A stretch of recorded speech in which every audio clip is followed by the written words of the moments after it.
Okay, welcome. Today, I'm going to talk about the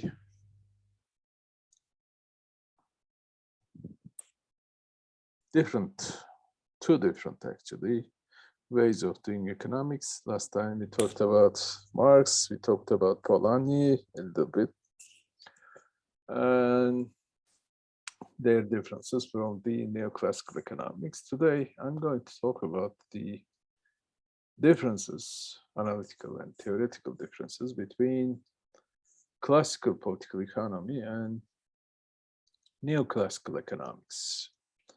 Neoclassical economics is the economics that we teach at economics departments throughout the world. So we all know what it is. But on the other hand, there is this classical political economy tradition, and most of the economists actually are not aware of the existence, even the existence of classical political economy as different from neoclassical one. And those who know usually don't care. Why we have to talk about this issue? Because we've been talking about the different ways of doing economics. You know, last time we talked about formal economics and informal, substantive economics, as Polanyi calls it. So substantive economics is based upon the Aristotelian proposition that human beings are basically social beings, so they behave as social beings. And the other neoclassical economics argue that, or the formal economics or neoclassical economics is based upon the principle of rationality in the optimization sense, of course. And it is based on the notion that human beings are, first of all, individuals, and they're concerned with their own self-interest and utility. At utilitarian perspective is lying behind the neoclassical economics. In general, we usually don't question these fundamentals, so to speak, of neoclassical economics.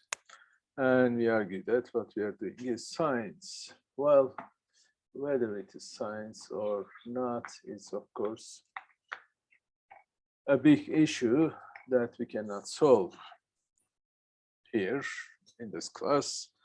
But later, when you take methodology of economics class, you will have the opportunity to discuss these kinds of issues. Anyway, for now, we can start the differences between classical political economy, and the neoclassical economics. The picture behind me, by the way, you must be knowing it. I hope. It's a very famous thing. It's called Omphalion in Greek. I guess I'm pronouncing it right. Omphalion means, let me see. Okay, not here.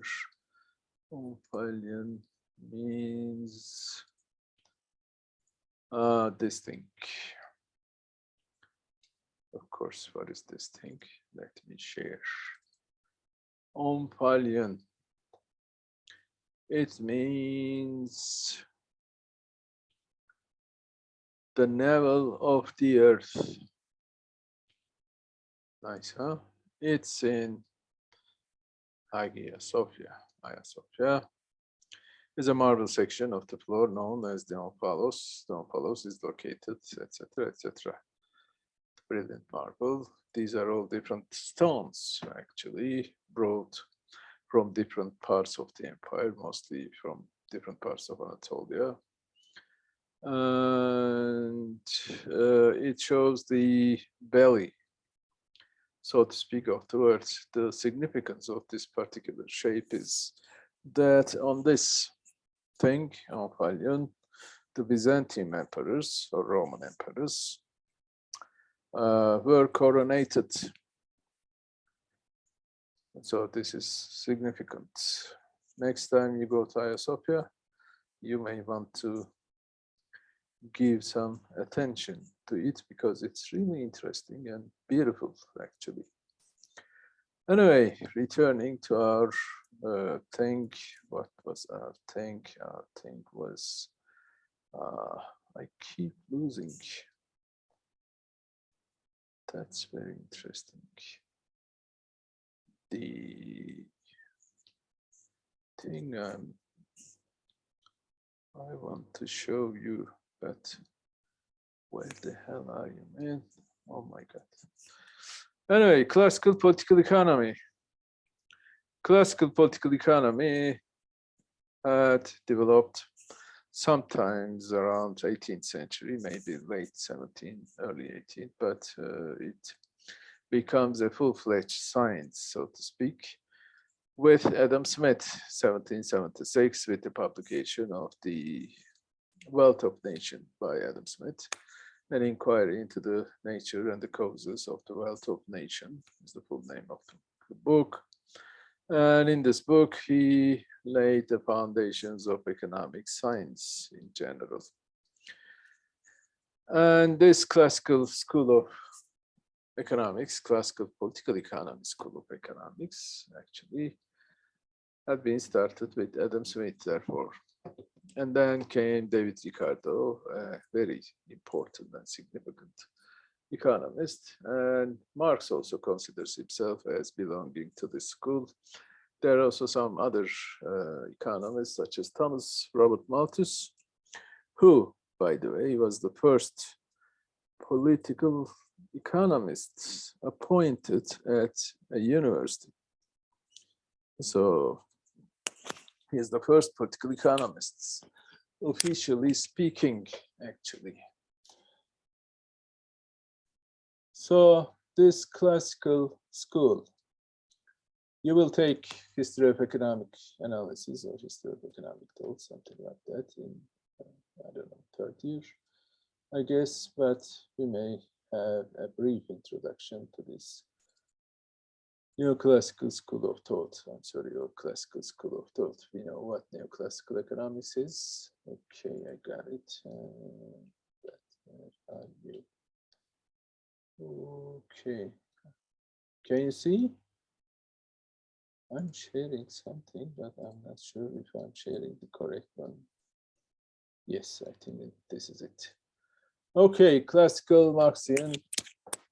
These can be put together in my understanding, of course, because, as I said, Marx considers himself as belonging to the classical political economy, and from an analytical point of view, not necessarily philosophical, Marx can be seen as a continuation of David Ricardo's, actually. David Ricardo was the most famous economist who actually brought political economy to its climax, so to speak, and Marx modified it somehow, but these modifications were not actually too significant to destroy classical political economy. But we should be fair also. Marx actually intends to devise a critique of political economy, and Marx's most famous book, Das Kapital, Capital, has the subtitle, The Critique of Political Economy. Marx, before Das Kapital, he published another book. It's a contribution to the critique of political economy. So Marx is mainly concerned with criticizing political economy, and by criticizing it, he also intended to develop classical political economy. So this is a very interesting case. Marx is a very interesting figure. That's why we can put both classical political economy of Adam Smith and David Ricardo's and even other economists and Marx. So first we can start with the neoclassical economics as we know it. The name of our discipline is economics, as we know that. This term was introduced by Alfred Marshall in the late 19th century as denoting to the fact that, according to him, of course, economics is a science, like physics, this ICS thing denotes that it is a science. Economics, before Marshall, the name was political economy, both by Adam Smith, Ricardo, Marx, John Stuart Mill, Thomas Robert Malthus, etc., etc. So all they considered the name as political economy, but with Marshall, a difference started, a significant turning point in the history of economics.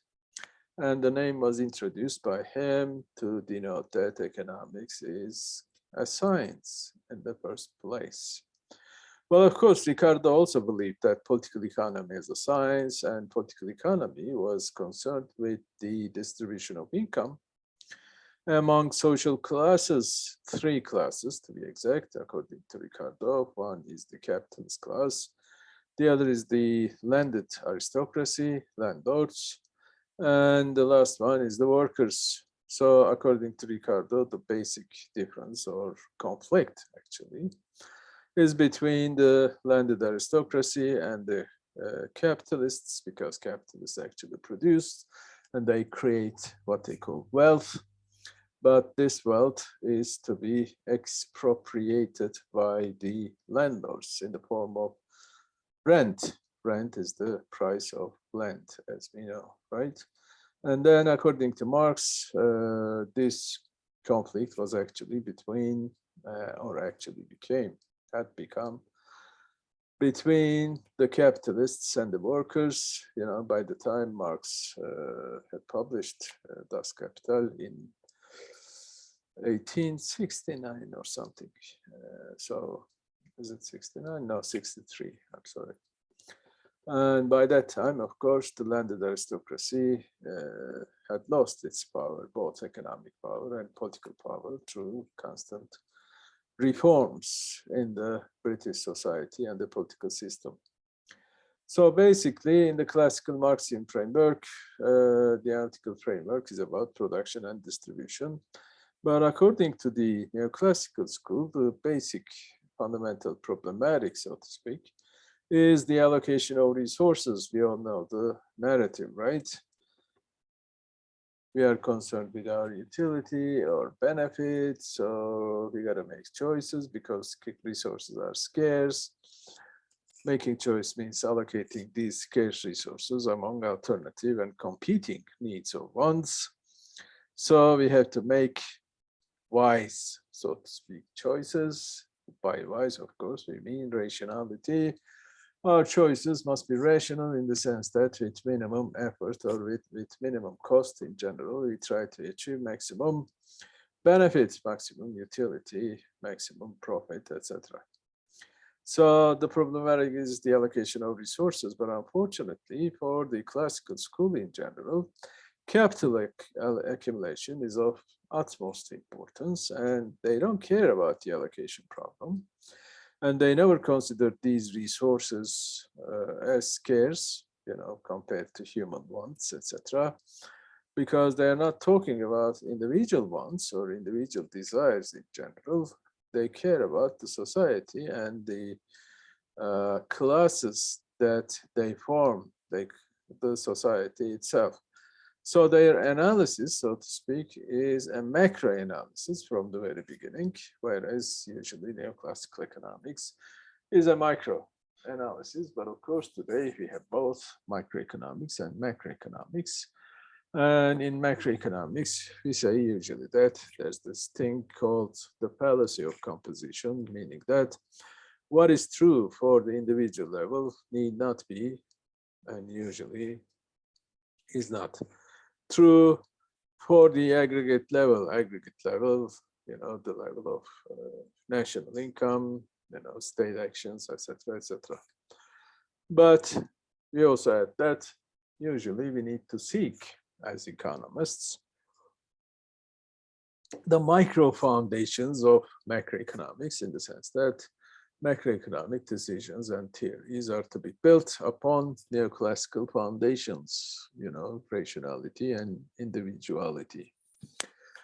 Methodological individualism and rationality assumption also, we keep the notion of equilibrium as a state of rest within macroeconomic analysis too. But still, classical analysis is a macroeconomic analysis in the sense that it is concerned with the society and the distribution of income among social classes. So unit of analysis in the classical political economy is the social classes, usually a three-class schema we have, landlords, capitalists and workers, and capitalists and workers. Of course, all of these political economists acknowledge the existence and importance of other classes, but their analyses are built upon the social, so to speak, behavior of these classes, landlords, capitalists or the bourgeoisie, and the workers or the proletariat, as Marx would call it. With regard to competition, we have in neoclassical economics the idea of perfect competition that you have seen in your microeconomics class. Perfect competition is about the existence of many firms, right? Infinite, practically speaking. And the entrance to the market is allowed freely, free entrance and exit, of course. And also each firm produce a homogeneous product, which are all the same for every firm within the market, etc. So basically, on the basis of this, on the basis of demand and supply interaction, a market equilibrium will arise, and this market equilibrium will be represented by the market price, which signifies the equality between demand and supply, or in other words, the equality or the harmony between the optimal plans of the households and the firms, right? Households maximize their utility, firms maximize their profits, because each point on the demand function represents a utility maximization point, depending on different prices, of course, and each point on the supply curve represents the profit maximization points, depending on different cost structures. So this equilibrium is also called as instantaneous static equilibrium. Sometimes it's called the state of the rest. Remember demand and supply diagram. We have a downward sloping demand curve, an upward sloping supply curve. So the intersection point is the equilibrium price and the equilibrium quantity. At that point, everything stops changing, right? If the market price is, for example, above the equilibrium price, it means that there will be some excess supply because producers want to supply greater quantity than the buyers would like to buy into the market. So when there is excess supply, the market price must follow towards the equilibrium price. And likewise, of course, if the market price is less than the equilibrium price, there will be demand, excess demand, which means price will rise, right, towards the equilibrium. And this equilibrium is always achieved if, of course, there's no outside intervention into the working of the market. This is the famous idea of invisible hand, right, basically. So if there's no outside intervention on the part of the state or on the part of the trade unions, for example, or any outside authority, other than the market forces, households and firms, of course, then in each market, there will be an equilibrium price will arise, and the price vector will represent equilibrium prices. So there will be no change. So two important aspects of this equilibrium are significant. One is that this is instantaneous. it takes no time to achieve equilibrium. If there is disequilibrium for some reason, the movement towards the equilibrium price will be very fast. Actually, it's instantaneous. So we are talking about the logical time here, not about the historical time or the calendar time. Time is not passing, right? It's a fiction, basically. And the other significant property of the market equilibrium is that it represents a state of rest. If there is disequilibrium, there will be a change. But when equilibrium is reached, all change would stop. There will be no change. Rest in peace, right? State of the rest. So basically, we are concerned here individuals and their preferences, and perfect competition guarantees, ensures the existence of a competitive equilibrium, of course, and value and price. Prices are based upon utilities, marginal utilities to be exact, right? And distribution as the distribution of income among individuals, actually, here in the neoclassical economics. It's about marginal productivity theory. Each factor, there are 4 factors, as we know. Workers, labor, land, capital, and entrepreneurship. Entrepreneurs will get profit, laborers wage, landowners rent, and what was that?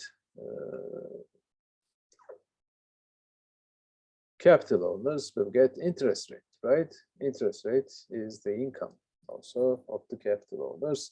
So each price actually is also the income of the factor owner of that particular factor of production. So, and this total income created within an economy at a given period will be distributed among the owners of factors of production with respect in accordance with their marginal productivity. What was marginal productivity is the productivity of the particular sector when there's a slight increase in one of the factors applied to production when other factors are constant in quantity. Then the increase in the output produced represents the marginal productivity of that particular factor.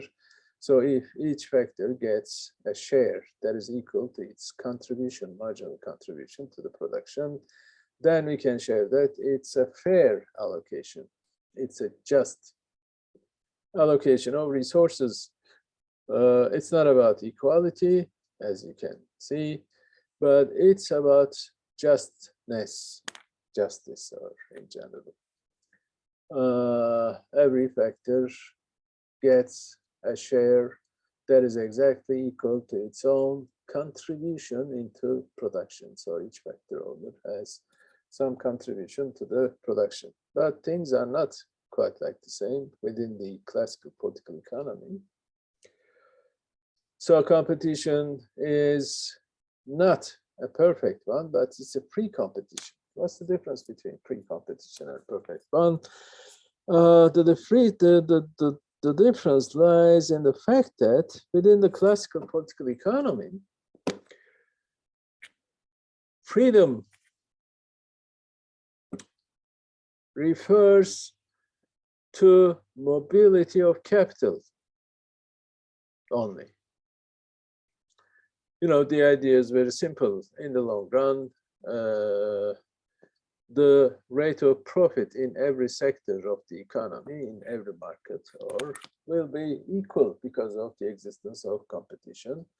And this long-run equilibrium will be achieved through the movement of capital across sectors. When there's an extra profit opportunity in a particular sector within the economy, the capital will move there, and when this new capital enter into this particular market, and it's the rate of profit prevailing in that particular market will fall. So when the capital left some market, the profit rate will rise. So through the movements of capital across the sectors within the economy, there's a tendency for the profit rates to be equalized in the long run. This is a long run equilibrium, and these prices are called by Adam Smith as natural prices, or prices of production by Ricardo and Marx. And Adam Smith also refers to this kind of price as center of gravity, a notion that is akin to Newtonian idea of gravity. Well, it is the same idea actually. Smith takes this idea from Newton and he tried to apply Newtonian mechanics, so to speak, into economics, and the result, one of the results was this idea of centers of gravity. Long-run equilibrium prices pull the prices to itself. So in this particular analytical framework, there are two different prices. One is the market prices, and the other is prices of production. Prices of production are usually market cost prices, I'm sorry. And, the cost prices are achieved by adding up some particular profit margin into costs of production. This is interesting because it's the prices are to be determined through a markup process in this analysis.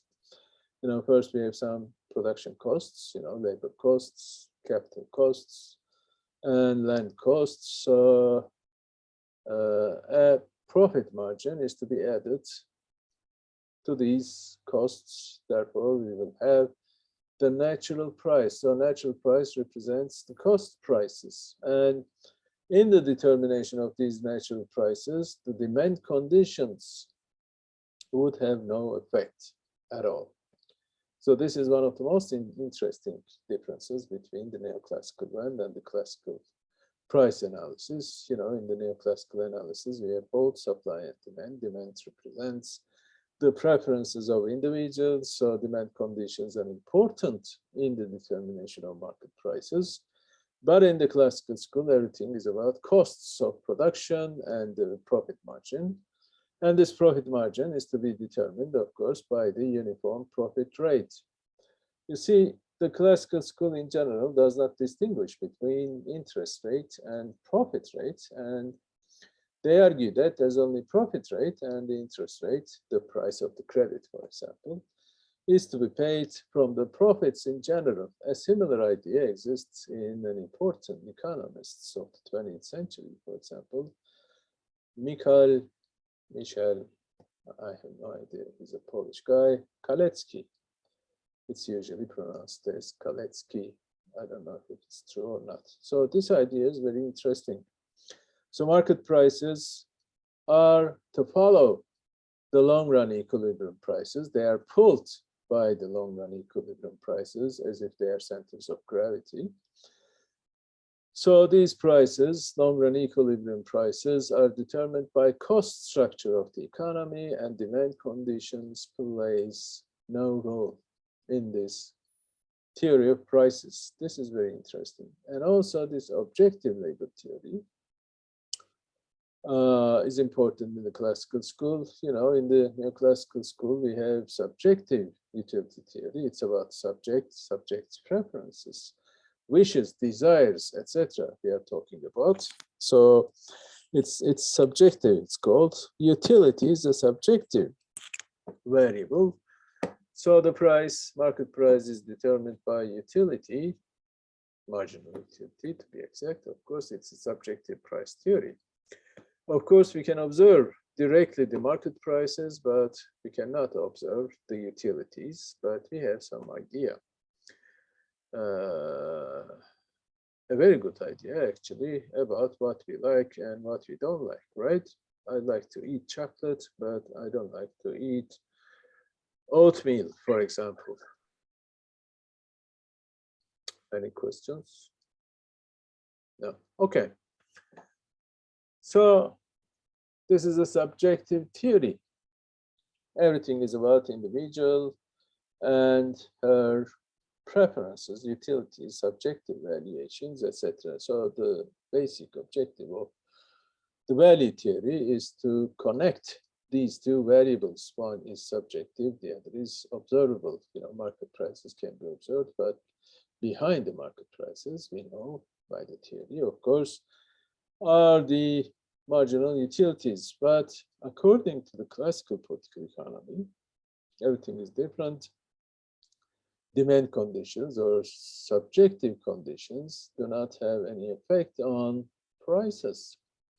Well, of course, this is not exactly true. Adam Smith says that in the short run, the market prices are influenced by demand conditions, by the choices and desires of individuals. But in the long run, each market price will approach to the cost prices in general. So the effect of these demand conditions will disappear in the long run. He gave this very interesting example of black garment, for example, and the price of black garment may rise in the short run because of some increases in the depth rate, because of the mourning clothes, etc. So basically, in the short run, the market price will rise above the cost price, but in the long run, this difference will disappear. So the market prices are influenced, not determined, by the demand conditions, but in the long run equilibrium prices will not be changed or influenced or determined by subjective valuations at all. Again, this, according to classical in general, the value is determined by the labor time spent on production of goods and services. Labor time crystallized sometimes, or labor time congealed in the commodity that is produced. So this is an entirely objective theory of prices and value. So usually these two schools, classical and Marxian schools, are presented as continuous, as in a continuous relationship between each other. First we have this classical Marxian school and neoclassical school. Joseph Schumpeter, for example, an important historian of economics, argued that there's a main line, so to speak, main river, or if you will, flowing from Adam Smith to neoclassical economics. The significant figures are Adam Smith and Thomas Robert Malthus, and some other John Baptist Say, for example, Frederick Bastiat, etc. But there's also a detour, so to speak, a heresy, in other words, in the form of David Ricardo. David Ricardo represents a heresy, so to speak, or a detour. There's no end. And Marx is the continuation of this detour. So everything stops with Marx, and the development of science actually we lost with Marx. But within the other branch, we have this John Stuart Mill as a halfway house between Ricardo and Malthus, for example, or Adam Smith. So John Stuart Mill is very important in the development of neoclassical economics, actually, even though he's not considered as belonging to neoclassical school. He's, like classical and also neoclassical, but he has some important contribution to economics in general. The upper curve analysis, for example, was introduced by John Stuart Mill. And this idea actually is the first use of demand functions in economics.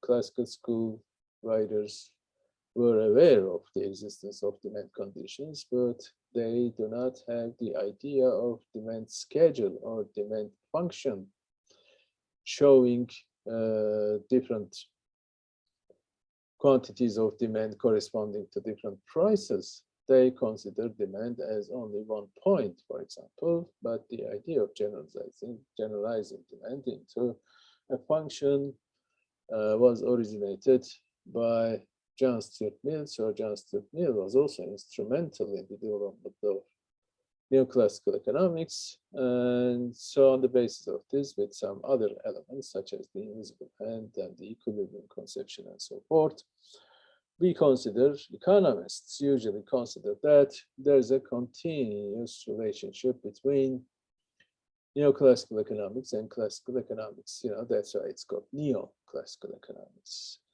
But, you know, there are some other people, such as myself, who believe that this is not exactly the case. There are some important and fundamental analytical and also ideological, if you will, differences between these two schools, and the differences are like this. But from a broader perspective, of course, we can say that both classical and neoclassical writers were concerned with economic variables. And in the classical school, ethics still play an important role, with the inclusion of Marx even. But in the neoclassical analysis, as we talked last time, the ethics or politics in general were excluded from the economic analysis and economic theory in general. From now on, we only care about purely objective and economic, not necessarily objective, I'm sorry, purely economic variables, in the sense that what we do is positive economics, dealing with the questions of is rather than ought to be. We care about facts, not about values. What we do is science, not metaphysics or ideology, etc., etc. So that's the basic turning point, the 1870s in this regard, the emergence of neoclassical school as an independent school, which signifies a revolution in the development of economics in general, we can say, because the old ideas were left behind, actually, and new ideas are still with us even today when we discuss economic matters. The general analytical framework in our minds is more or less these neoclassical ideas. Economics is about allocation. It's about exchange rather than production and distribution. It is concerned with individuals and their preferences. It's about perfect competition and instantaneous static equilibrium in which there's no time, only there's rest, and subjective theories. So this is the basic idea. The difference between, I think, yes, I have it. I think, okay, don't say. Okay, now, returning Adam Smith again, we can talk about the famous invisible hand of the providence, sometimes it is called. Why invisible hand? Because invisible hand is important. It's a very important hypothesis. I think that defines almost by itself the boundaries of economics.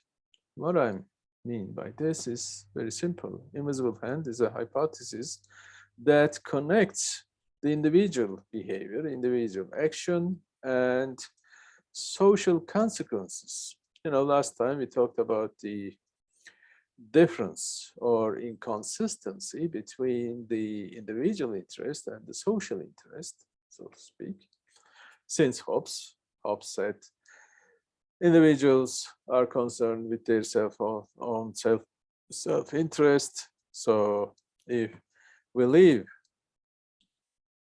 the society to its own devices on the basis of this self-interest motive, the result will be chaos, and if we don't want to have chaos, we need to introduce a new kind of contract creating the state, and state will create a social order.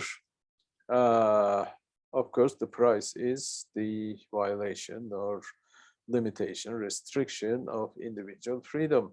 In a capitalist economy, in a capitalist society, we live in a social order, a stable social order, thanks to the state, but our freedom is restricted because there's no other way, there's no other option, according to Hobbes. And Locke objected to this idea, of course. It was Adam Smith who showed that actually there should be no any kind of inconsistency between social interest and individual interest, because what you call social interest, in the sense of stable social order and social welfare, will be created through the actions of individuals which are based upon the motive of self-interest. So invisible hand is an important thing, and Adam Smith, in his not first, but one of his books, it's a pamphlet actually, about the history of astronomy, and he uses the term as the invisible hand of Jupiter. Last time I said that Jupiter is actually Zeus, the Greek god, who is capricious, who wants whatever he wants to, and we all know how bad Zeus is. So it's not a trustable, so to speak, hypothesis. But then in the theory of moral sentiments, again, he uses the term invisible hand. They are led by an invisible hand to make nearly the same distribution of necessaries of life, etc., etc. So this is interesting. But finally, we have in the wealth of nations this modern, so to speak, sense of the invisible hand. Human beings, individuals are led by an invisible hand to promote an end which was no part of his intention. That's, whoopsie, I'm sorry. Let me see, laser pointer here. Led by an invisible hand to promote an end which was no part of her intention. So this is the idea. Usually this is called as unintended consequences of intentional action. Unintended consequences, every human action is intentional in the sense that we are rational beings. We have the power of reasoning. We know usually what we do, right? We think about what we are doing usually, and there's a conception in our minds as to what we are doing in general. We also have some idea about the ideas about what we are doing. Second order monitoring capability, if you will. So basically, each of us has some intentions, right? I'm hungry, I go to buy some hamburger, whatever, etc., etc. So this is my intention. And since we are individuals, we have our own interests, we try to achieve our own individual objectives, satisfaction of these self-interests. That's the basic idea. But Adam Smith says that there are some emergent consequences of these actions that are not planned or intended or even taught by individuals. For example, usually people get married for love, right? They always say this. There may be some other intentions, you may want to find a rich partner, for example, so that when you get married, you will be rich also. You may seek some power, economic or political or social, whatever. So these are all intentions, individual motivations and intentions. But when many people act in this way, getting married, then a social institution that is called family will emerge, right? So family emerges as an unintended consequence of intentional human action, and it is reproduced again through the unintended consequences. An institution is the repetitive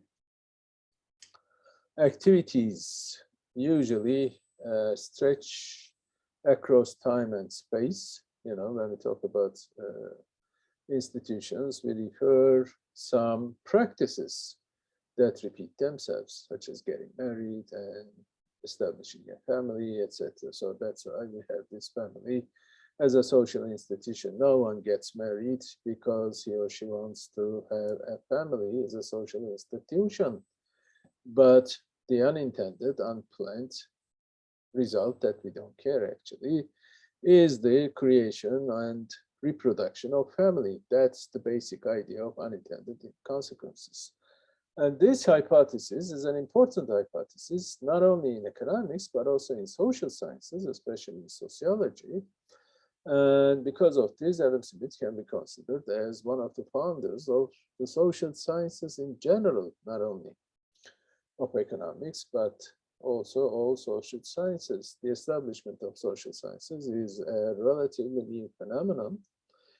You know, first political theory or political science started on the basis of the emergence of nation state in general, or even before nation state, there were some city states and their conflicts in Italy, as we know. So political science is one of the first sciences that emerges, and then came economics in the 18th century.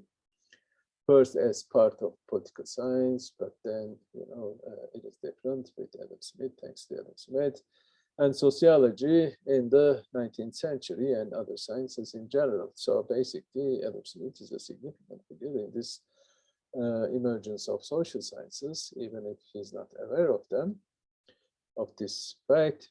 And the idea of invisible hand or the unintended consequences of intentional human action is important in this respect.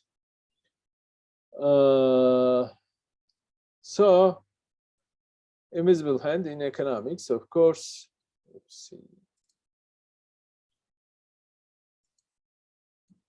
Okay, in economics, it refers to the use of scarce resources. If you want to use the scarce resource, any scarce resource, we have to pay its price in terms of opportunity cost, of course. So basically, market mechanism in general ensures that I will consume that good only in necessary amount because the price I will pay for this good will be exactly equal to the social total cost of the resources that are used in the production of that good. So if you want to produce any good, it could be milk or gun or anything, run, like Guns and Roses. Remember that opportunity cost thing? We have to pay its price. Its price is the opportunity cost of using this, right? Instead of producing more guns, we could produce greater quantities of milk and butter, for example, which is definitely better for the society as a whole, but everything is about the choice, and these choices, unfortunately, if you will, are made by politicians in modern economies, modern societies. So when this choice is made, we have to live its consequences, etc. There are also some unintended consequences, and this unintended consequences is very important. And there are many things. So unintended consequences hypothesis is instrumental in the determination of social order. You know, everyone seeks her own self-interest. The end result with the emergence of the market's economy, you know, through constant exchanges, And these exchanges and the resulting division of labor will create optimal allocation of resources. And also this allocation will correspond to a stable social order, right? Of course, their state as the watchman, night watchman state, sometimes regulating the background conditions within which market operates, etc., especially in terms of the ownership relations, property relations, and property structure of the society. They need to be protected, right? So basically, a stable social order emerges by itself as unintended consequences of intentional action. So it's a kind of social harmony that invisible hand is talking about in the sense. There's an example. There's a metaphor, you can say. Well, in the invisible hand itself is a metaphor, as if the invisible hand of God take care of everything, and everything occurs by itself, etc. But here we have this analogy of the musicians. There are different forms of the idea of invisible hand. One is the idea of pre-established harmony. This is the Newtonian or Leibnizian order. Leibniz is a German philosopher who was also one of the inventors, together with Newton, of calculus and the mechanistic order. And his idea was that the universe, the world of being in general, was created, of course, by God in the most harmonious way. And once this harmony was established by God, it's a pre-established harmony, everything will be all right. So this is the world in which we live, actually. This is the best of all possible worlds, according to Leibniz. This idea of Leibniz's actually was criticized by Voltaire in his famous novel Candide. In Candide, there's this guy, Professor Pangloss, who keeps saying this is the word of all, this is the best of all possible words. So this is the idea of harmony, but this harmony was pre-established in the sense that it is given to the individuals living within the society. So this is first analogy about social order. This social order could be built. The idea of constitution, for example, is similar to this kind of analogy, right? Constitution of a country actually establishes the basic foundations upon which the society emerges. So in that sense, this is a kind of pre-established harmony, in the Middle Ages. Of course, this harmony was believed to be built by God himself, and, the kings and the lords and other church fathers, so to speak, were considered as the representatives of God, keeping this order. And also, there's also another form of this harmony within the society itself, social order, harmonious social order, centrally established harmony. Harmony among musicians can be established by the conductor, who knows the piece of music very well and who can change it from time to time, the idea of hops, basically. And there's also this spontaneous order. Musicians achieve harmony by using knowledge, which they acquire by listening to the sound of instruments played by other musicians. The idea of invisible hand is something like that.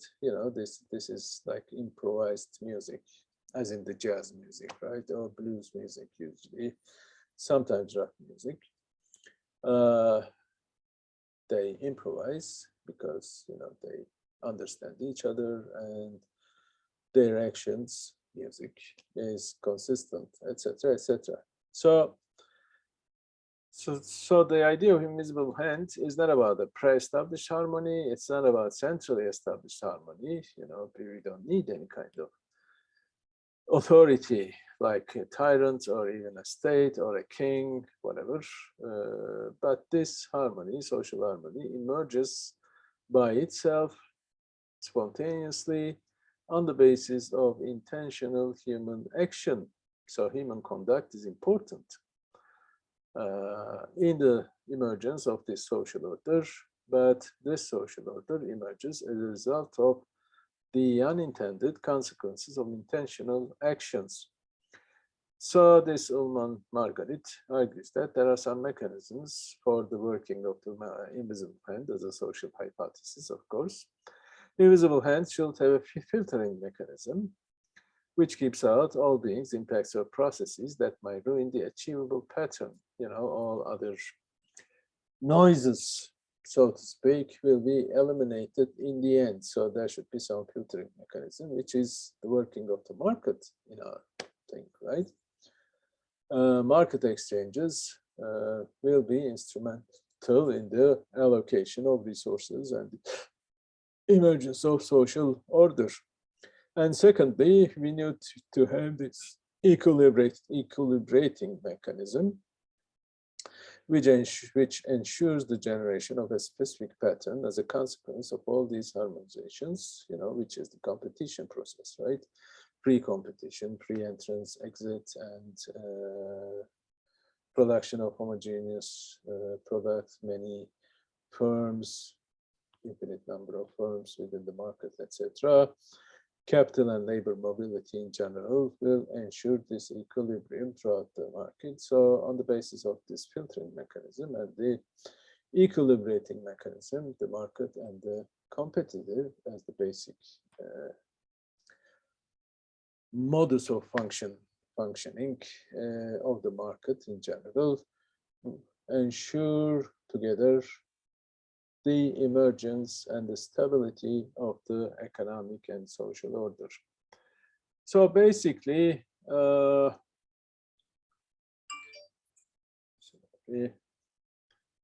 there's another interpretation of the idea of invisible hand, which was devised by Friedrich von Hayek in the 20th century, and which is also interesting. It is based upon the notion of the spontaneous order. Later, he actually connected this spontaneous order with the process of evolution, you know, evolution of the society in general. We may be talking about the evolutionism, the idea of evolutionary notion, conceptions in economics and social sciences in due course, but for now, Friedrich Hayek, an Austrian economist, he argues that competition is a dynamic process, which is different from the neoclassical conception of pre-competition. I'm sorry, perfect competition. It involves change. Competition is very dynamic, and you know it works something like this. There are entrepreneurs who seek to achieve greater profits.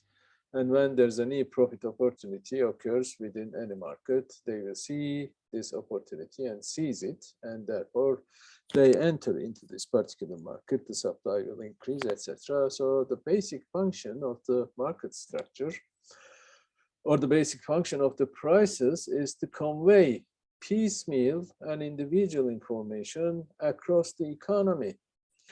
You know, as individuals, I don't care about the functioning of the market for ice cream, for example, right?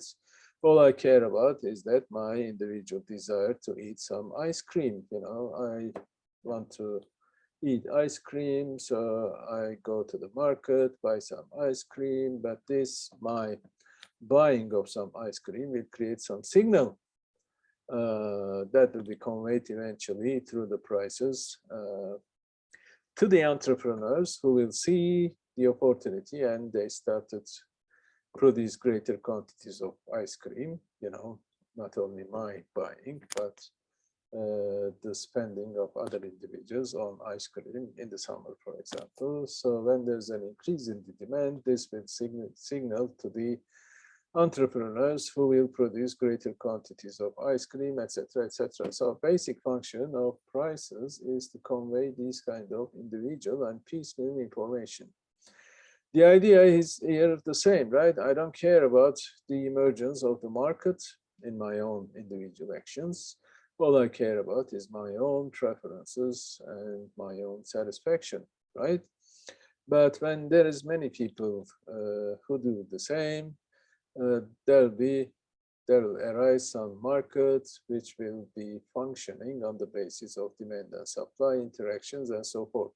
This is a spontaneous order. Nobody plans it. Nobody intends to rise it. So this is different from a centrally planned organization such as socialism or communism, for example, right?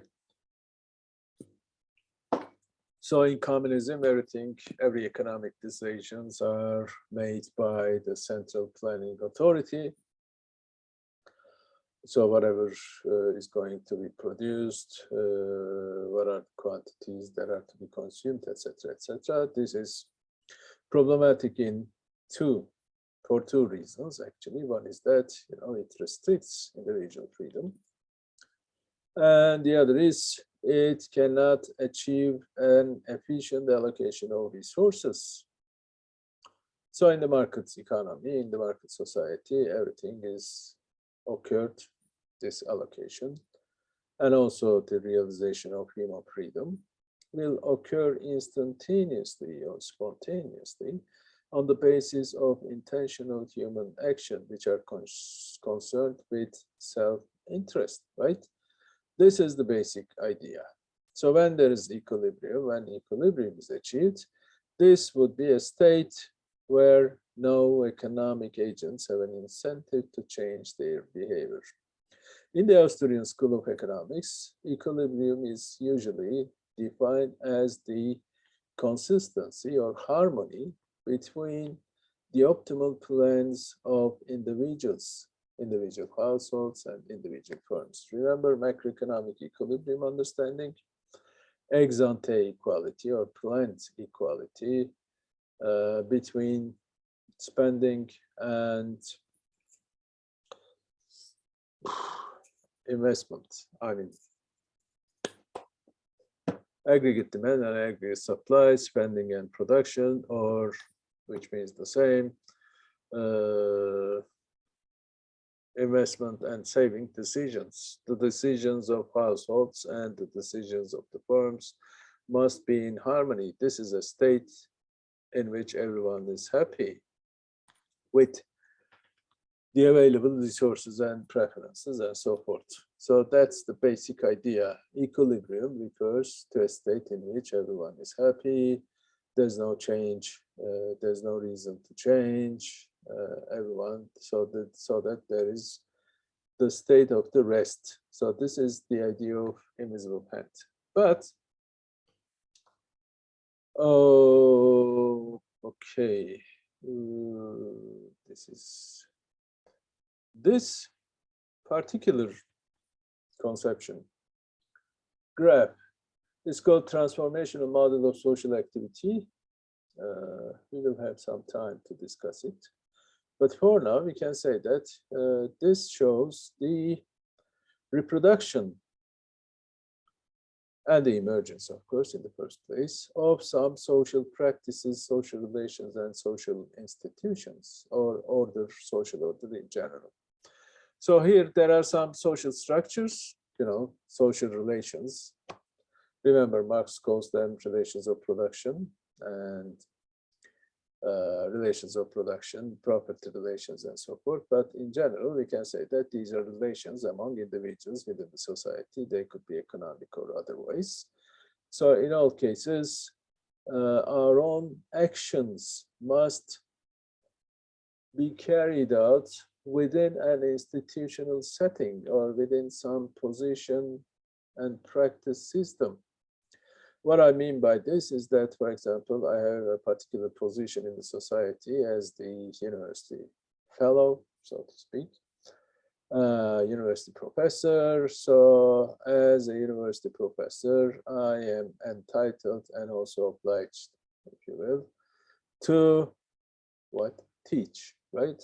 teach some good stuff so that you become good citizens, one day. Well, that's the official motivation, right? But the truth may be different. Anyway, so I use this position to convey my ideas and so forth, and sometimes my position actually restricts what I can do, right? I can't speak some stupid things about cosmology, for example, in my classes. Can't I? No, actually, I can say whatever I want to say, but that's another say. I cannot take sides, for example, etc., etc. So these positions or these structures, social relations, are somewhat independent of the individuals themselves. We live in an institutional setting, and in this setting, our own individual actions are sometimes or usually restricted or constrained by these relations or structures, right? When I enter into a market, for example, I have to behave in a specific way, right? Market is based upon exchanges, and exchanges are to be regulated by the motive of gain in general, right? So if I want to have some gain or greater gain, I should act in a specific rational way. So this is what I should do in a market. Be a Roman in Rome, they say, right? So in that sense, our own behavior are constrained or even regulated by some social relations or institutions, social or economic institutions or political institutions, doesn't matter, right? Basically. But these institutions are also the conditions of our actions. They are unacknowledged conditions. Oopsie, sorry. Again, is a thing. Unacknowledged conditions of action. So basically, what this means is simply that I have the ability to act sometimes by virtue of these institutions. If I was not a university professor, for example, nobody would listen to me, right? When I say some interesting stuff in my house, for example, no house member actually listens to me. They say, he started again and so forth. But as a university professor, I have the power of saying something, right? You have to listen to me. If you don't listen to me carefully, your future will be, would be, could be ruined, etc. Right? That's the basic idea. So there are unacknowledged conditions by virtue of these institutions. I, as a human being, as an individual, can carry out my individual conduct on the basis of my individual motives, right? Individual self-interest, whatever. So basically, there are unacknowledged conditions, and also these structures and relations are unintended consequences of action, the marriage and family relationship, for example.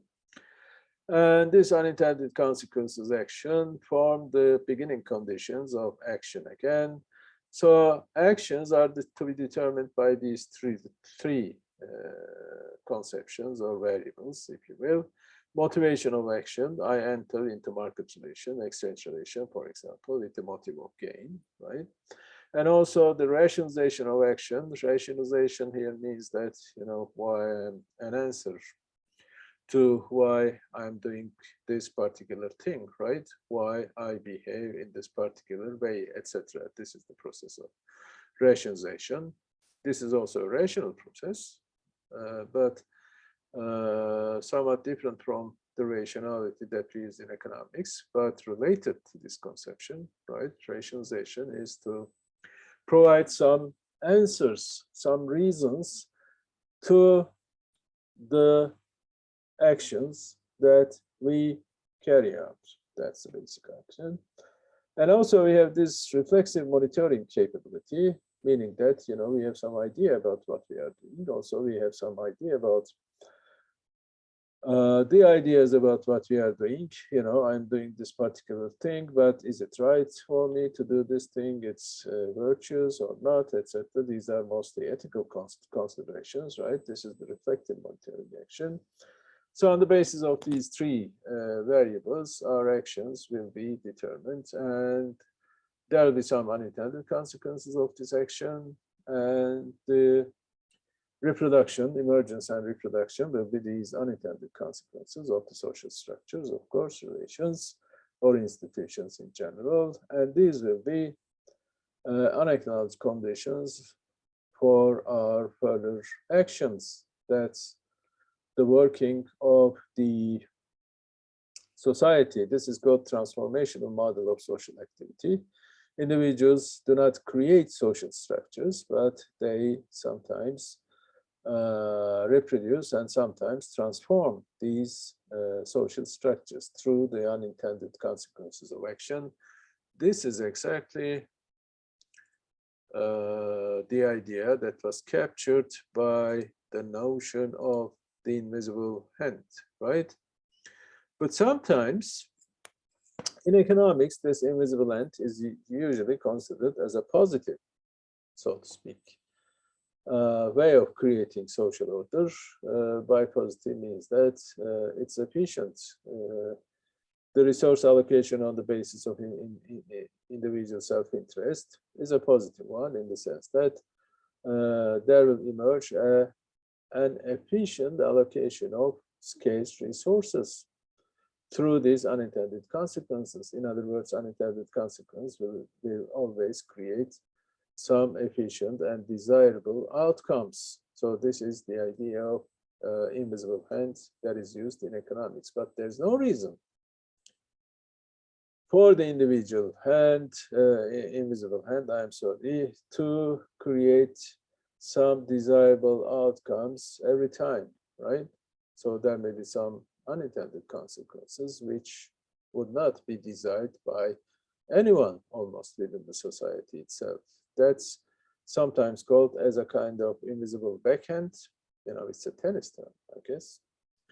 This invisible backhand refers to the unintended consequences which are not in the best interest of individuals in the society.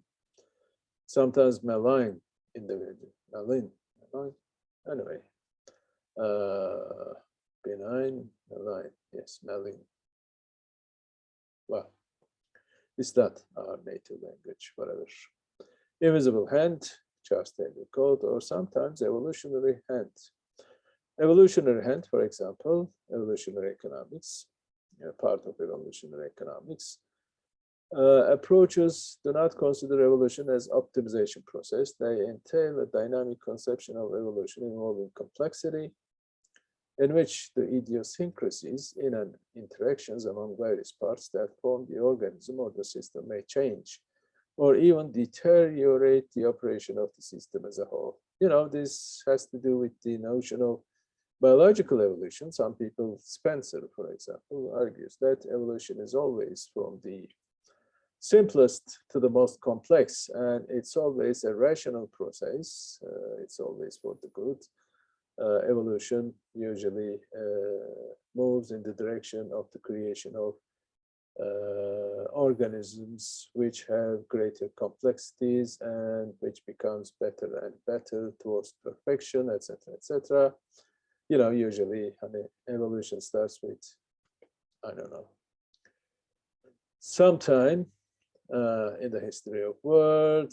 The final stage of evolution is the emergence of human beings. Human beings are the most perfect beings compared to other beings, which is a lie, of course, etc. But this idea was refuted actually by the evolutionary biologists. Even Darwin actually refuted this idea. Sometimes evolution will move in the wrong direction, so to speak. Instead of creating greater complexity, it will it may be bound to the destruction of the whole species as well, etc. So there's no teleological moment of the evolutionary process, but these ideas in one way or another applied to the economic theory or the working of the market economy in general. Usually economists argue that, Hayek, for example, argues that the evolution and the resulting spontaneous order will bring about always desirable and efficient consequences, which need not be the case, actually. So evolutionary hand is a more complex way of presenting the moment of or the working of the market economy or the society in general. It may have some desirable or undesirable unintended consequences. There's no guarantee for the unintended consequences to create desirable and efficient outcomes every time. So Keynesian economics argues that, for example, not in terms of evolutionism, of course, evolutionary economics, but in terms of the possibility that the market cannot achieve a full employment equilibrium by itself. There will be some equilibrium in the sense of the equality between aggregate demand and aggregate supply, but what he calls the efficient demand. Is it efficient demand? No, not the efficient demand. I forgot.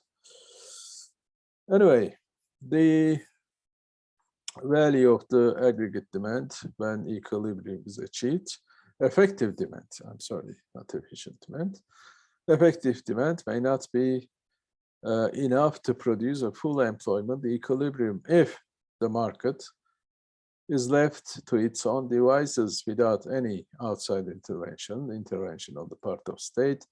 The capacity of the capitalist economy to achieve a full employment equilibrium is limited. It may occur only by chance. This is the idea of the invisible backhand, right? According to neoclassical economics, if you leave the economy to its own devices, there will be some efficient allocation in which there's no waste of resources, right? But clearly, unemployment is a waste of resource, waste of labor, right? There will be excess supply in the labor market, and this excess supply will be produced as a result, as an outcome of the working of the market system itself, if unchecked. So Keynes argues that the state or the government actually should enter into the scene and may increase demand, right? Aggregate demand management policies were an important part of Keynesian economics, right? It's also called welfare state and so forth. So basically, the idea is very simple, actually. Invisible hand does not, always work in the best direction, in the sense that it does not create best outcomes, desirable outcomes, efficient outcomes every time. So that's the idea. So basically, there are different conceptions of invisible hand. One is the invisible hand, referring to harmonious social order, neoclassical conception. And the other is invisible backhand, as in the Keynesian economics, suboptimal reproduction, existence of frictions, inefficiencies, external elements, etc. And the third one is the maybe Marxian or Polanyian understanding of the working of the capitalist economy that may be called as an evolutionary hand. There are unintended consequences. There's an invisible hand. But invisible hand will create, even is bound to create some unintended and undesirable effects. So imperfections and suboptimalities, and also in a changing institutional setting. So social change, again, is a result of individual action, which are made possible by the existing social relations and institutions, which are in turn the unintended consequences of intentional action, but these intentional actions may bring about some unintended but also undesirable outcomes as well, as in the imperfect allocation of resources, as in the emergence of unemployment as a social problem, not only an economic problem, but as a social problem. So you can see that actually the notion of invisible hand by itself does not guarantee the existence of or the production of desirable consequences every time. But still, it's an important hypothesis, from a social theoretical perspective, and which is an hypothesis as explaining the emergence of some social relations or even social order from individual intentional actions through the unintended consequences. We have this social change, social reproduction, social transformation processes. So if you want to understand the working of the market, the working of a capitalist economy, and also the market society or society in general, we need to consider this dynamic, and complex relationship between individual action and social reproduction process. Next week, we will have more time to discuss this particular relations among individual action and social reproduction. I think for now, it's enough. We may stop here.